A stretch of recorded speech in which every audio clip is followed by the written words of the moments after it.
رسول اللہ صلی اللہ علیہ وآلہ وسلم نے فرمایا، اپنے گھروں کو قبرستان نہ بناؤ، شیطان اس گھر سے بھاگ جاتا ہے جس گھر میں سورۃ بقرہ پڑھی جاتی ہے۔ جب تم اللہ کی چاہت پر سر جھکا دو گے، اللہ کی عبادت کرتے رہو گے، تو وہ رب تمہاری چاہت کے لیے بھی کن کہہ دے گا۔ حضرت علی رضی اللہ نے فرمایا، دنیا میں 1000 رشتے بناؤ، لیکن ایک رشتہ ایسا بناؤ کہ جب ہزاروں آپ کے خلاف ہوں تو وہ آپ کے ساتھ ہوں۔ ہر شخص سچ کو پسند کرتا ہے، مگر وہ سچ جو اس کی مرضی کا ہو۔ بڑے سے بڑا سچا انسان بھی اپنی ذات کے خلاف کڑوا سچ برداشت نہیں کرتا۔ پچھلی ٹھوکر کو بھول جاتی ہے، زندگی دیکھ کر نہیں چلتی۔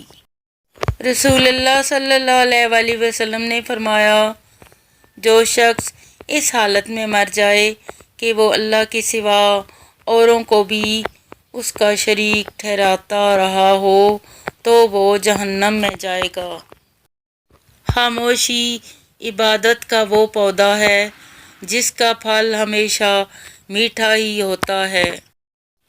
وقت اچھا ہو یا برا گزر ہی جاتا ہے، لیکن باتیں اور لوگ ہمیشہ یاد رہتے ہیں۔ عن قریب تمہارا رب تمہیں اتنا عطا کرے گا کہ تم خوش ہو جاؤ گے۔ بے سکونی بڑھ جائے تو عبادت کا وقت بڑھا دو اور اللہ سے بات کرو، اور اپنے دکھ کا مداوا اسی سے مانگو، وہی رحیم و کریم ہے۔ نیکی کے باوجود اگر تکلیف آ رہی ہے تو یہ درجات کی بلندی کے لیے ہے۔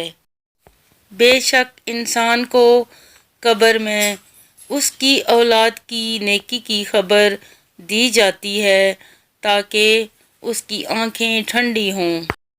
ہر نئی چیز اچھی لگتی ہے، لیکن دوستی جتنی پرانی ہوتی ہے اتنی ہی خوبصورت ہوتی ہے۔